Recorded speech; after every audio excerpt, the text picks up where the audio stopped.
오늘 우리에게 주신 하나님의 말씀 보도록 하겠습니다. 오늘 우리에게 주신 하나님의 말씀은 마태복음 7장 1절에서 5절까지 말씀입니다. 마태복음 7장 1절에서 5절까지 말씀입니다.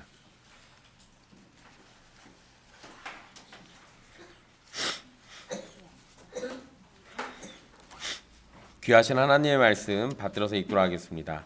비판을 받지 아니하려거든 비판하지 말라. 너희가 비판하는 그 비판으로 너희가 비판을 받을 것이요 너희가 헤아리는 그 헤아림으로 너희가 헤아림을 받을 것이니라. 어찌하여 형제의 눈 속에 있는 티는 보고 내 눈 속에 있는 들보는 깨닫지 못하느냐. 보라, 내 눈 속에 들보가 있는데 어찌하여 형제에게 말하기를 나로 내 눈 속에 있는 티를 빼게 하라 하겠느냐. 외식하는 자여, 먼저 내 눈 속에서 들보를 빼어라. 그 후에야 밝히 보고 형제의 눈 속에서 티를 빼리라. 거룩한 것을 개에게 죄송합니다. 네. 네.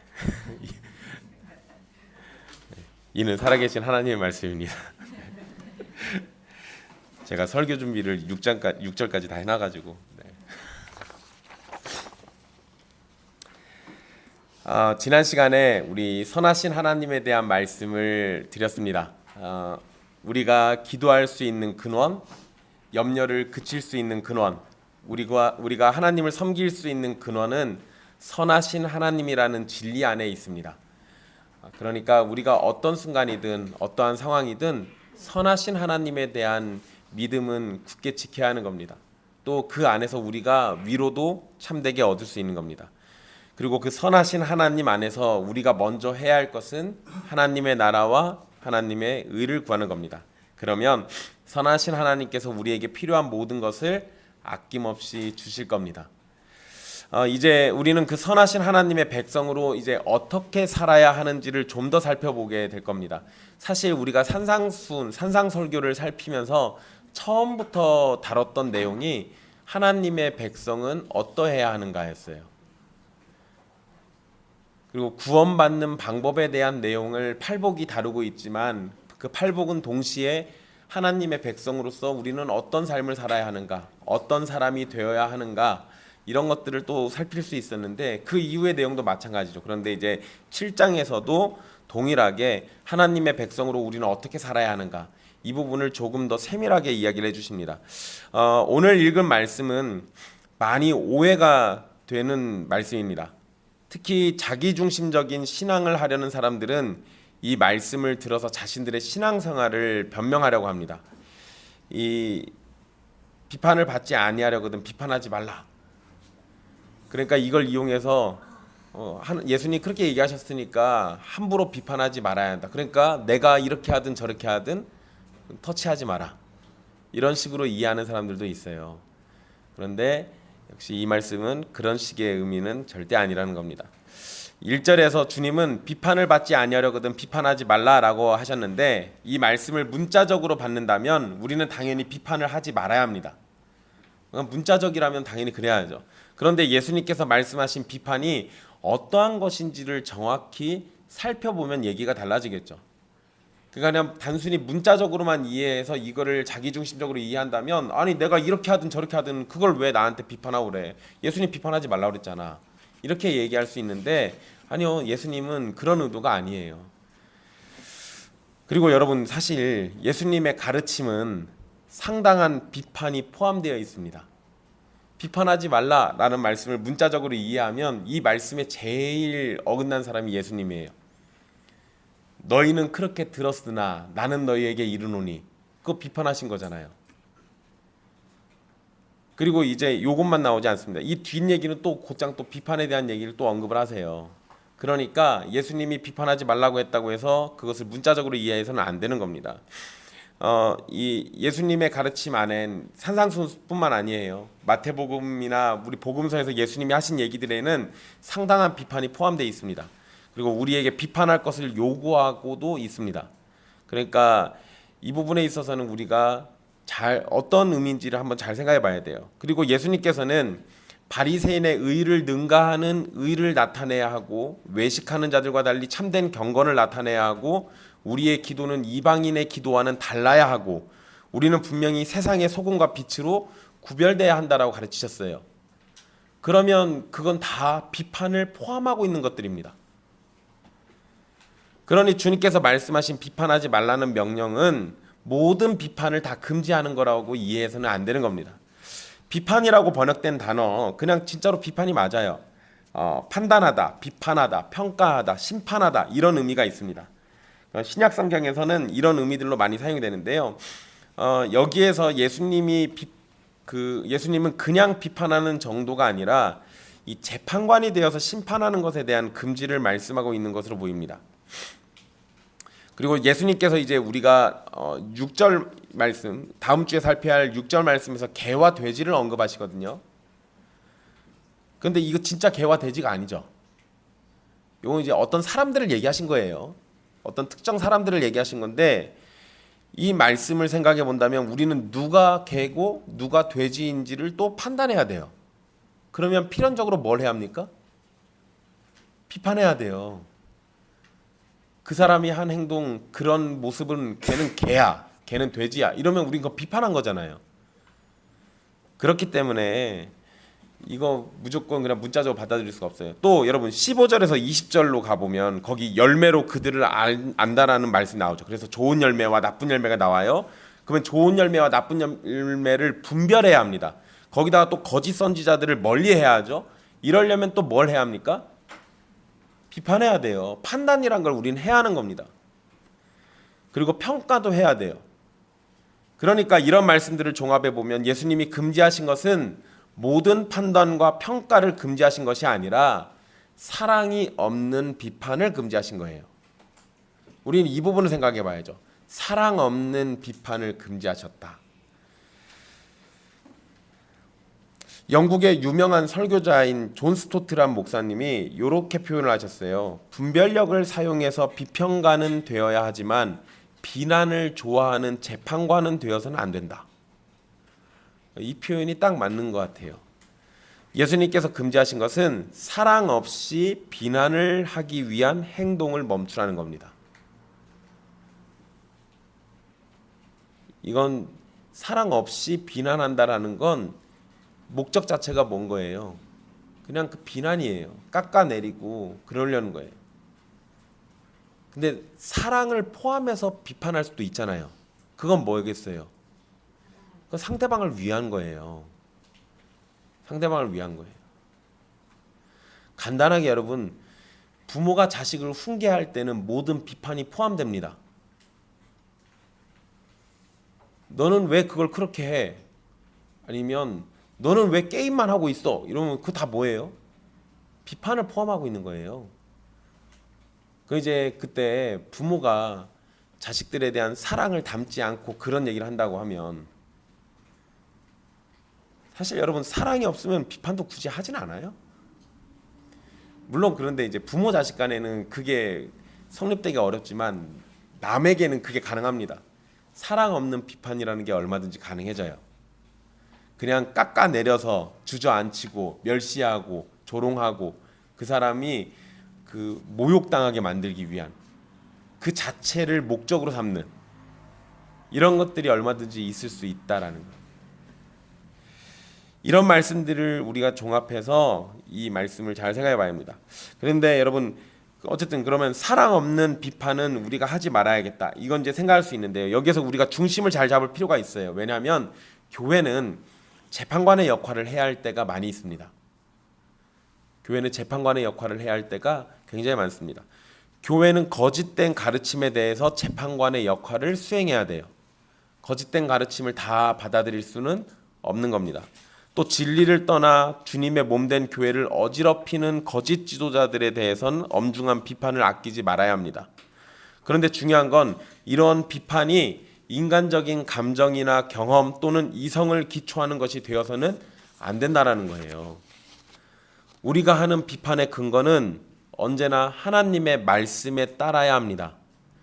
교회가 재판관의 역할을 수행할 때 하나님의 말씀이 그 근거가 돼야 돼요. 하나님의 말씀에 근거해서 교회가 재판관의 역할을 해야 신자가 잘못했을 때 바른 길을 제시하고 잘못된 사상이 교회 안에 들어오는 것을 막을 수 있습니다. 그런데 여러분 하나님의 말씀만 근거해서 재판관의 역할을 하면 될까요? 뭐가 없으면 안 될 것 같아요? 그렇죠? 사랑이 없으면 안 돼요. 교회가 아주 철저하고 엄밀한 재판관의 역할을 하더라도 거기에는 사랑을 담고 있어야 합니다. 교회가 재판관의 역할을 할 때는 가짜를 찍어서 내쫓는 데 목적이 있는 게 아니라 가짜를 고쳐서 올바르게 바꾸는 데 목적이 있어요. 무조건 우리 것만 옳은 거를 지켜내기 위한 목적으로 재판관의 역할을 하는 것이 아니라 혹시 우리는 잘못이 있지 않은지도 살펴보고 그리고 잘못하고 있는 형제가 있다면 그 형제를 회복시키는 게 목적이에요. 그러니까 사랑을 가지고 엄밀한 재판관이 돼야 합니다. 아주 철저하게 비판을 하더라도 회복하기 위한 목적이라는 걸 가져야 한다고요. 그것이 없으면 정죄만 해버리죠. 내쫓기만 한다고요. 그건 의미가 없어요.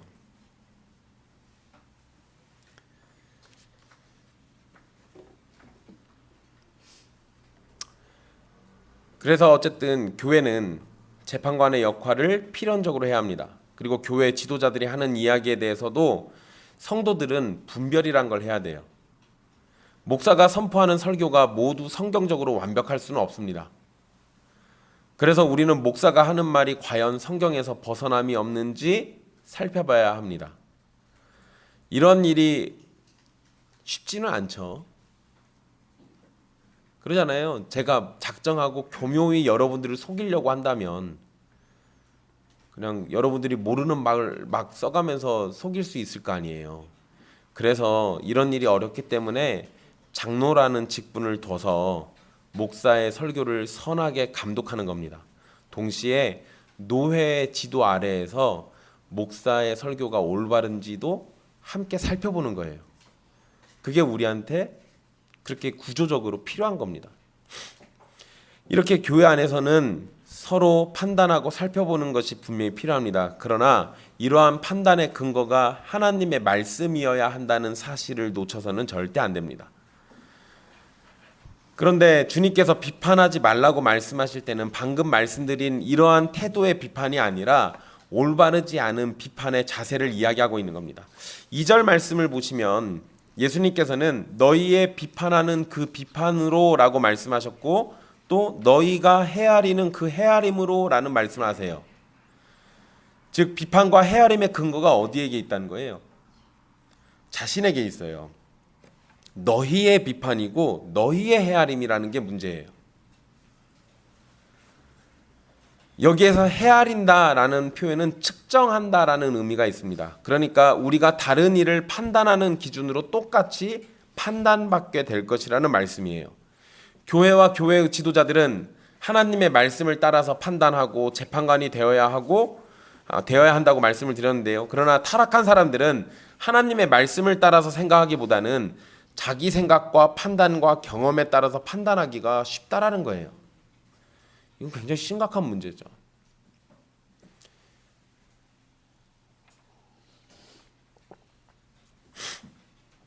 바로 예수님은 이런 점을 지금 지적하고 계신 거예요. 비판하는 것이 너희의 비판과 너희의 헤아림이라면 그것은 올바른 비판과 헤아림이 될 수가 없다라는 겁니다. 우리의 비판과 우리의 헤아림으로 우리도 똑같은 판단을 받게 된다는 사실을 기억해야 돼요. 게다가 여러분 1절에서 비판을 받지 아니하려거든 이라는 표현이 나오잖아요. 비판을 받지 아니하려거든. 근데 여기서 이 비판을 받다라는 표현이 신적 수동태로 돼 있어요. 그러니까 비판은 누가 하신다는 소리예요? 하나님 하신다는 소리예요. 그러면 그런 1절을 만약에 그런 의미를 살려가지고 한다면 하나님께 심판받지 않으려면 너희는 사랑 없는 비판을 하지 말아야 해요. 반대로 얘기하면 내가 사랑 없는 비판을 하면 하나님께 엄중한 심판을 받을 거예요.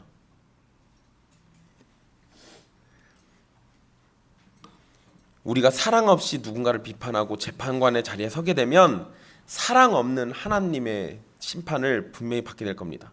하나님의 자비를 받고자 한다면 우리는 비판과 헤아림 가운데 자비와 사랑을 담아서 해야 하는 거예요. 자비와 사랑이 담긴 비판과 헤아림은 상대방을 꾸짖고 놀리고 정죄하는 것이 아니라 잘못을 지적하고 회복되며 온전함에 이르기를 바라는 겁니다.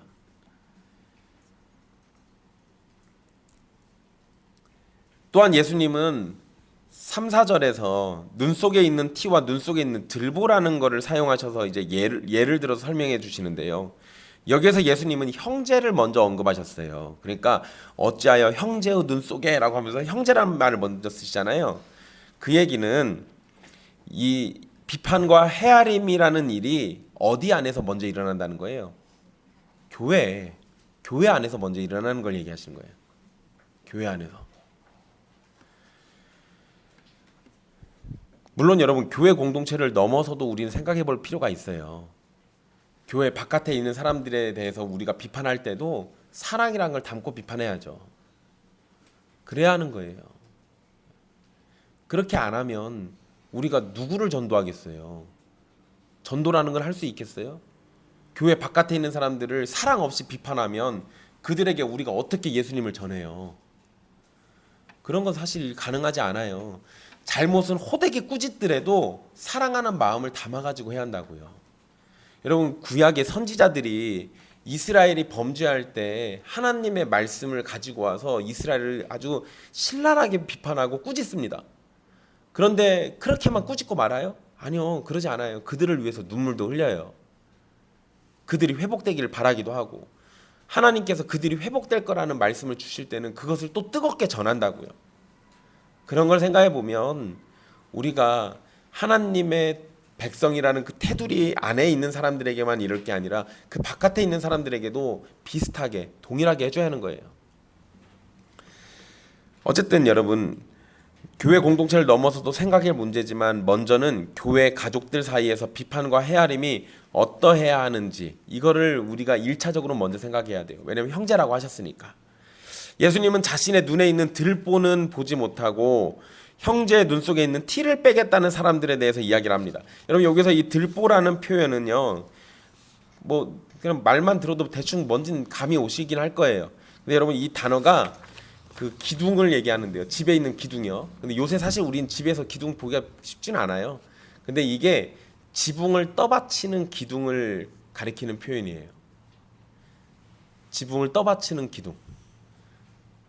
그러니까 여러분 그 옛날 한옥집 같은 거 보면 이게 기둥이 굉장히 큰 것들이 이렇게 있었거든요. 그거를 생각하시면 쉬워요. 뭐 우리로 치면 그냥 이런 거 되겠죠.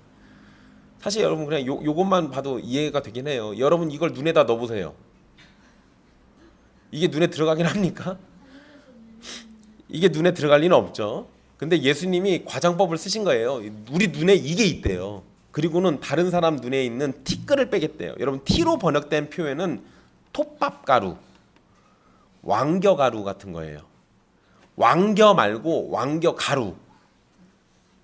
그러니까 여러분 그 쌀겨 같은 거 있으면 쌀겨 말고 쌀겨가 이렇게 이게 툭툭 치면 거기서 먼지 날리잖아요. 그거 얘기하는 거예요. 눈에 잘 보이지도 않는 거. 그러니까 작은 조각 또는 가시 이런 걸 의미하는데, 그러니까 형제의 눈에는 작은 조각이 보여요. 근데 내 눈에는 거대한 기둥이 있는 거예요. 그게 여러분 웃기죠? 형제 눈에 있는 작은 조각은 내가 잘 보이는데 내 눈 안에 있는 큰 기둥은 못 본다는 거. 이거 사실상 불가능한 일이죠. 근데 이런 예를 통해서 우리가 다른 사람에게 가혹한 비판을 하고 자신에게는 관대하다라는 것을 지금 지적하고 있는 거예요. 실제로 사람들이 이렇습니다. 다른 사람들을 비판할 때는 가혹하고 자기 자신에게는 아주 관대해요. 이건 참 잘못된 모습인데 이게 신자들 사이에서 나타난다면 이거 참 끔찍한 일이죠. 참 끔찍한 일이에요. 4절 말씀은 3절과 비슷하지만 3절보다 더 악한 모습을 보입니다. 뭐 사실은 똑같아요. 들보하고 티를 이야기하고 있긴 한데 예수님이 표현을 좀 약간 더 세게 하셨어요. 자기 눈에 큰 기둥이 있으면서 작은 티가 눈에 들어간 형제에게 그것을 빼내주겠다라는 말을 하고 있는 사람을 언급해요. 자신에게 더 큰 문제가 있는데 그것은 알지도 못하면서 다른 사람의 아주 작은 문제를 해결해 주려고 하는 것은 심각한 교만입니다. 그리고 사실 지금 현실 파악을 못하는 거잖아요. 누가 더 큰 문제가 있는지를 잘 모르고 있는 거잖아요. 만약에요. 그냥 내 눈에 있는 거를 내가 몰라. 나는 내 눈에 큰 게 들어있는데 그건 모르고 다른 사람의 티를 빼주려고 해요. 이건 그냥 교만이라고 할 수 있어요. 아니면 무식한 거든지. 그런데 자신에게 있는 큰 문제를 알면서도 만약에 다른 사람의 작은 문제를 트집 잡아서 그거 빼주겠다고 하면 그런 건 오만이고 독선이에요. 더 최악이죠. 이러면 더 최악이라고요. 우리는 다른 사람을 비난하기를 좋아합니다. 험담하기도 좋아해요. 다른 사람들의 흠을 들춰내는 것을 재밌어합니다. 이런 것에 대해서 딱히 예를 들지 않더라도 여러분은 사람들이 이런 것을 좋아한다는 걸 경험적으로 잘 압니다. 두세 사람만 모이면 누구 하나 그래요. 네. 그런 일들이 허다해요.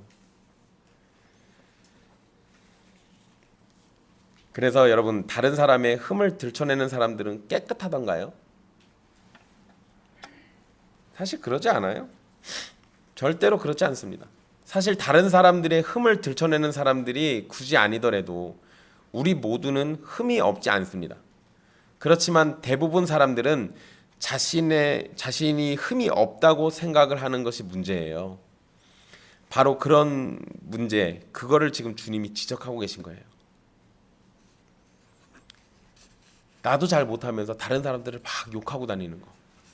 이거 참 심각한 문제죠. 근데 이거 형제라고 얘기했으니까 어떤 문제를 보통 삼겠어요, 이거? 신앙적인 문제를 아마 주로 삼았을 겁니다. 형제니까.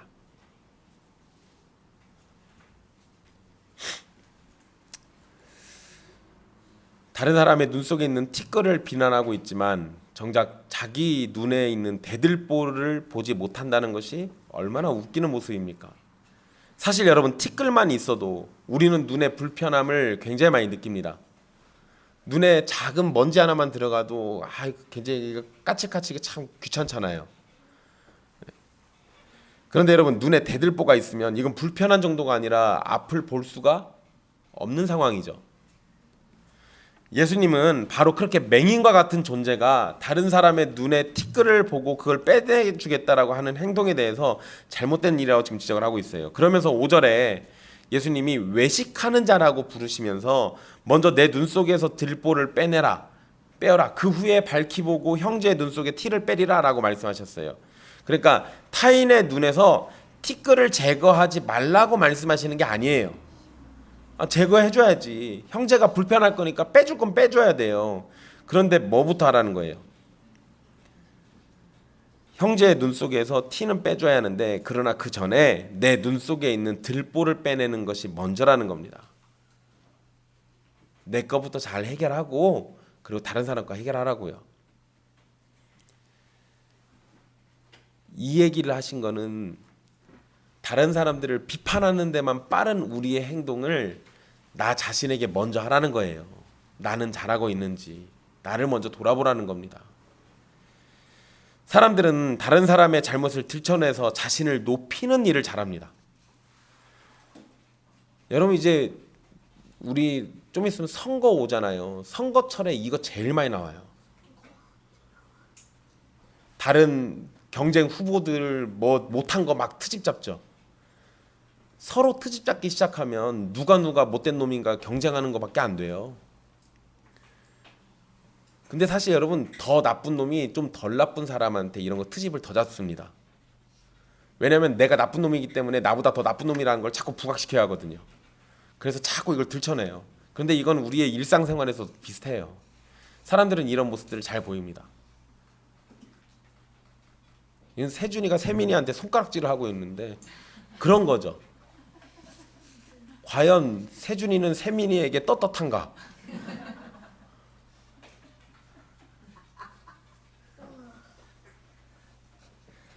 참 다행인 건 세민이가 세준이에게 똑같이 삿대질 안 해서 천만다행. 그래도 형이 낫구나.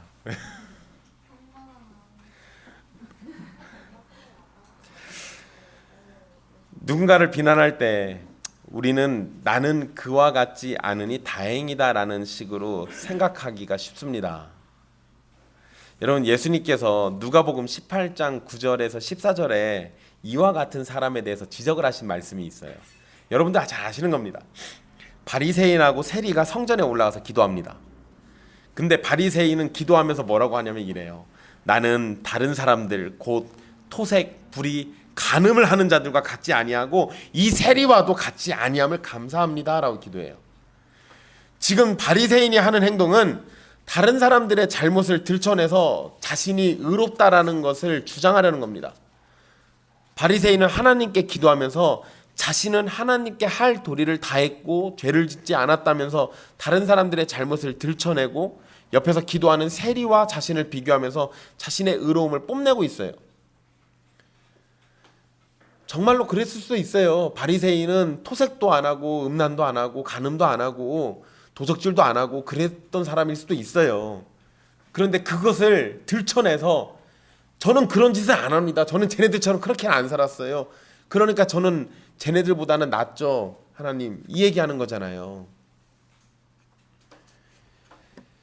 형제의 잘못을 바로잡아주는 건 중요한 일이긴 합니다. 그런데 잘못을 잡아주는 척하면서 그 형제의 잘못을 들춰내고 그것으로 나 자신을 높이고 뽐내려고 하는 것은 아주 악한 행동이에요. 주님은 바로 그런 점을 지적하시면서 외식하는 자라고 말씀을 하시는 거예요. 주님은 5절에서 우리가 해야 할 일을 두 가지를 언급하셨어요. 하나는 내 눈 속에서 들보를 빼내는 것이고 다른 하나는 그리고 난 다음에 형제의 눈 속에서 티를 빼내는 겁니다. 이 말씀은 간단한 의미예요. 우리에게 요구되는 것은 다른 이에게 적용하는 엄격하고 비판적인 기준을 먼저 나 자신에게 적용하라는 거예요. 나 자신에게 먼저 적용해 보고 그리고 난 다음에 내가 하나님과 내 양심에 거리낌이 없다면 그러면 그걸 가지고 다른 사람들을 도우면 되는 거예요. 근데 여러분, 여기서 돕는 게 중요한 거지 비판하는 게 목적이 아니에요.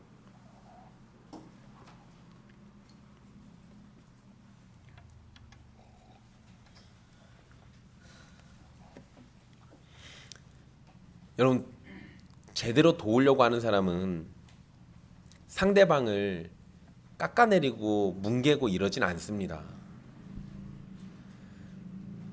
가식적으로 외식하면서 돕는 사람은 자신이 돕는 것을 부각시키려고 해요. 그거를 잘 생각해 보십시오. 예수님의 말씀을 따라서 우리가 우리의 눈에 있는 들보부터 빼내려고 한다면 자신에게 있는 들보를 눈에서 빼내는 과정에서 자신이 얼마나 큰 죄인인지 깨닫고 그러한 자신을 하나님께서 얼마나 참고 인내하며 기다려 주셨는지를 알게 될 겁니다.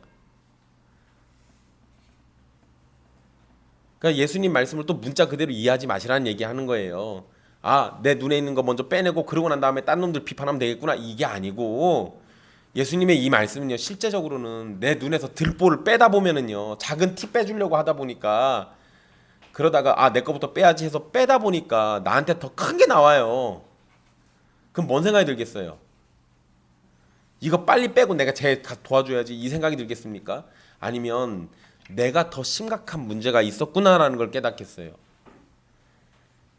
내가 더 심각한 문제가 있다라는 걸 깨닫게 되겠죠. 그러니까 들보를 빼내는 과정에서 내가 얼마나 큰 죄인인지 깨닫고 그러한 자신을 하나님께서 얼마나 참고 인내하면서 기다려 주셨는지를 알게 되는 거예요. 이 말씀의 결론은 결국 비판이 아니라 하나님께서 우리를 얼마나 인내해 주고 계신지를 깨달으라는 거예요.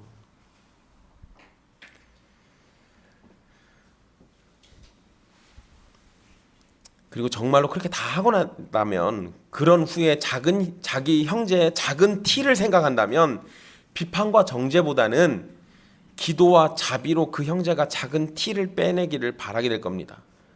물론 이런 예수님의 말씀을 실천에 옮기는 것은 무척이나 힘들 거예요. 왜냐하면 우리의 본성은 우리에게 관대하고 다른 사람에게는 엄격하기 때문에 그렇습니다. 그러나 우리는 성경의 가르침을 다른 사람들에게 적용하기에 앞서서 바로 자신에게 적용해야 합니다. 성경의 말씀으로 다른 사람들을 비판하고 판단하는 데 사용하는 것이 아니라 바로 우리들의 모습을 살펴봐야 한다는 거예요. 여러분, 좀 된 일인데요. 어떤 심각한 죄를 지은 목사가 뉴스 프로에 나온 적이 있습니다. 이 목사가 대형교회 목사였는데 성범죄를 일으켰어요. 그리고 교회에서 쫓겨났습니다. 근데 교회에서 쫓겨날 때 13억이라는 돈을 받았어요. 좀 많이 받았죠? 근데 교회가 굉장히 커요. 근데 여러분, 그 13억 받은 것 때문에 기자가 가서 이 목사를 인터뷰했어요. 그러면서 물어봤습니다. 어떻게 그렇게 13억이나 되는 돈을 받을 수 있냐 이렇게 질문하니까 그 목사가 뭐라고 대답했냐면 적으면 적었지 많다고 생각하지는 않습니다라고 대답했어요. 여러분, 이 범죄자인 목사의 말로 인해서요, 그 당시 교회가 또 한동안 엄청 비판받았습니다. 저도 이 기사를 처음 봤을 땐 이 목사가 너무 싫었어요. 그리고 비판도 많이 했습니다. 그래서 여러분, 달리 생각해 보니까 저한테도 그런 모습이 생길 수 있지 않을까라는 생각이 들더라고요. 적으면 적었지 많다고 생각하지 않습니다라는 말에는 교회가 이렇게 크게 성장할 수 있었던 건 내가 대단하고 내가 수고했기 때문에 이런 거니까 그에 대한 대가를 좀 받는 건 아무런 문제가 없는 거야. 이건 심지어 너무 적어. 이런 생각을 가지고 있는 거잖아요. 그런 생각이 만약에 저와 여러분 속에 파고들 수 있다면, 그러면 이것도 사실 우리는 그 목사하고 크게 다르지 않은 문제일 거예요. 사실 뭐 여러분, 교회가 커진다고 해서 막 여러분들이 그런 생각을 갖기는 쉽지는 않습니다. 근데 목사들은 그러기가 쉽죠. 여러분, 지금 우리 교회가 그렇게 큰 교회는 아니니까 이런 문제는 안 생기긴 할 겁니다. 근데 여러분, 시간이 지나서 혹시나 우리 교회가 한 1000명쯤 모이면 신난다.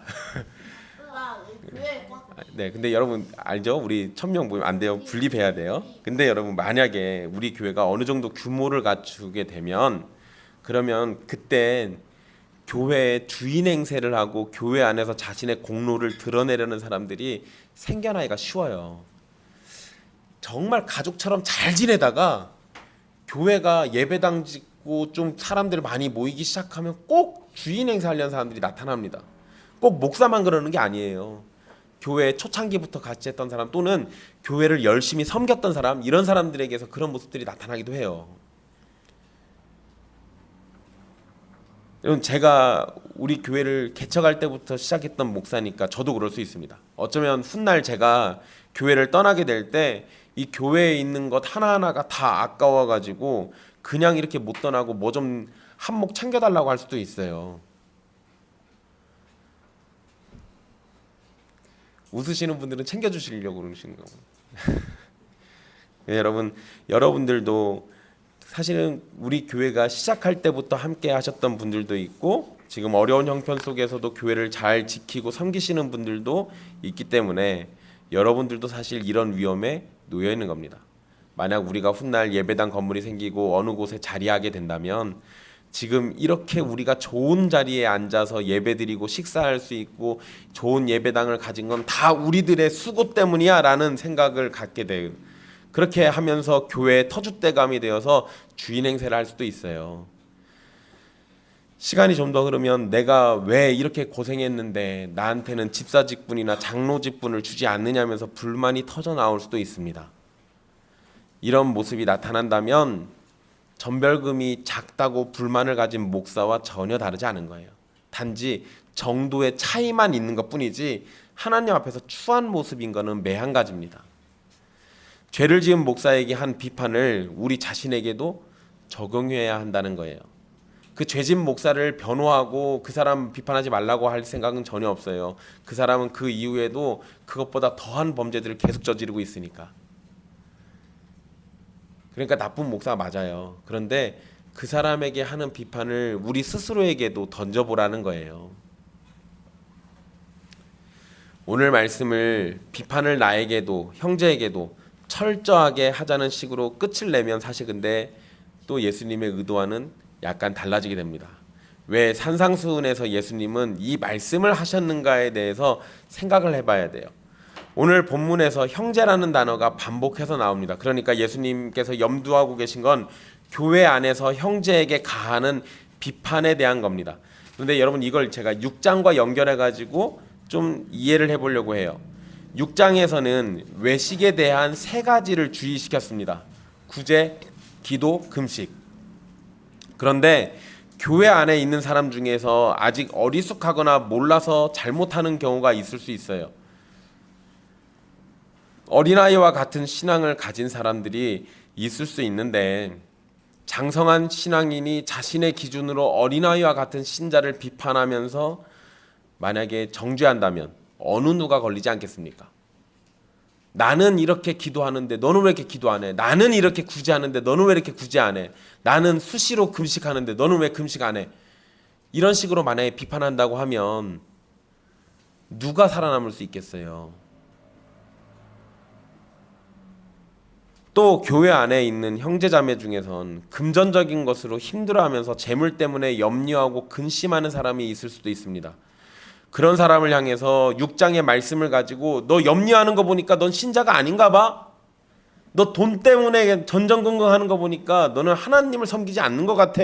만약에 이런 식으로 비판을 한다면 그게 그 연약한 사람에게 무슨 도움이 되겠어요? 주님은 교회 공동체 내에서 서로의 결점을 지적하는 행위들을 경계하시고 있는 겁니다. 물론 여러분 잘못하면 그것에 대해서 이야기해주고 바른 것을 알려주고 교정하도록 도움을 줘야 합니다. 그러나 그것이 지나쳐서 연약한 사람을 상처 입히고 파괴하는 식은 피해야 하는 거예요. 비판이라는 단어가 심판한다는 의미가 있다고 말씀드렸습니다. 여러분 우리의 삶의 심판자가 누구십니까? 나 자신은 아니잖아요. 그런데 우린 자꾸 나 자신이 그 심판자가 되려고 하는 거예요. 다른 사람의 심판자 자리까지도 내가 뺏으려고 하는 거예요. 여러분 우리 삶의 심판자는 하나님이십니다. 심판이라는 하나님의 일을 우리가 빼앗아서 심판자의 위치에 서는 건 아주 불경한 일이에요. 그러한 일이 교회 안에서 형제들 사이에서 일어난다는 것은 아주 끔찍한 일입니다. 그러니까 비판은 하더라도 사랑을 가지고 비판하고 그 사람이 회복되기 위해서 노력을 하고 도움을 주고 이렇게 해야 하는 게 마땅한 거예요. 형제는 사랑해야 할 대상이지 비판해야 할 대상이 아닙니다. 잘못을 지적하는 것도 사랑 안에서 해야 하는 겁니다. 이런 것이 빠지면 주님의 사랑으로 이루어진 공동체가 아닌 게 돼요. 그리고 여러분 우린 사실 사랑으로 모였잖아요. 게다가 예수님이 우리한테 계명 주신다고 하면서 뭐라고 하셨어요? 너희가 서로 사랑하라. 내가 너희를 사랑한 것 같이 너희가 서로 사랑하라. 그러셨잖아요. 그러면 우리는 비판보다 훨씬 더 앞서서 뭐가 우선이에요? 사랑이에요. 비판이 정하고 싶으면 죽도록 사랑하면서 그 가운데서 비판하는 거예요. 교회에서 잘못을 저지른 신자에게는 권징을 해야 합니다. 그러나 권징은 하나님의 말씀에 기초하고 주님의 사랑에 기초해서 시행돼야 하는 겁니다. 권징은 죽이기 위한 것이 아니라 말씀 가운데서 살아나도록 하기 위한 사랑의 행위예요. 사랑이 없는 권징은 가혹하고 교회를 피폐하게 만드는 겁니다. 또한 비판에 대해서 우리가 깊게 생각해야 할 것이 있습니다. 만약 주님께서 혹독한 비판으로 우리를 상대하셨다면 지금 이 자리에 살아남아서 예배드릴 수 있는 사람이 얼마나 되겠습니까? 주님의 판단에 우리는 누구도 살아남을 수 없을 겁니다. 우리는 분명 하나님 앞에 빠짐없이 죄인이에요. 그런 죄인인 우리가 지금 여기에서 예배를 드릴 수 있는 것은 우리에 대한 심판을 멈추시고 우리를 구원으로 이끄신 예수님의 은혜가 있기 때문에 그런 겁니다. 분명 우리는 교회를 무너뜨리는 심각한 죄악에 대해서 철저한 비판을 해야 합니다. 그러면서 동시에 교회 안에 있는 연약한 사람들을 위해서 참고 인내하는 자세가 필요하기도 해요. 주님은 우리를 서로 물어뜯고 비판하고 싸우라고 모으신 것이 아니라 주님 안에서 사랑하라고 교회 안으로 모으셨다는 사실을 기억하십시오. 이곳에 있는 사람 중에서 누군가는 다른 사람보다 교리를 더 알고 성경의 말씀을 더 아는 사람이 있습니다. 내가 더 안다고 해서 다른 사람을 무시하고 내 지식으로 판단해서는 안 되는 거예요. 연약한 심령이 올바르게 자랄 수 있도록 사랑으로 인내하면서 권면해야 하는 겁니다. 잘못된 생각을 고집한다면 단호한 책망도 필요한 겁니다. 그러면서 동시에 온화한 설명과 이끌어줌도 필요한 거예요. 그걸 다 우리가 조화롭게 할 수 있어야 하는 겁니다. 심판자의 자리는 하나님께 내어드리십시오. 그리고 우리는 형제의 자리에 서야 하는 겁니다. 형제의 눈 속에 티를 빼지 못해서 불편한 마음이 있다면 먼저 나 자신을 똑같은 기준으로 살펴보십시오. 그리고 나서 형제를 도와도 늦지 않습니다. 나 자신을 살피지 않으면서 형제를 돕겠다고 어설픈 손으로 눈을 만지면 돕는 것이 아니라 오히려 눈을 상하게 만듭니다.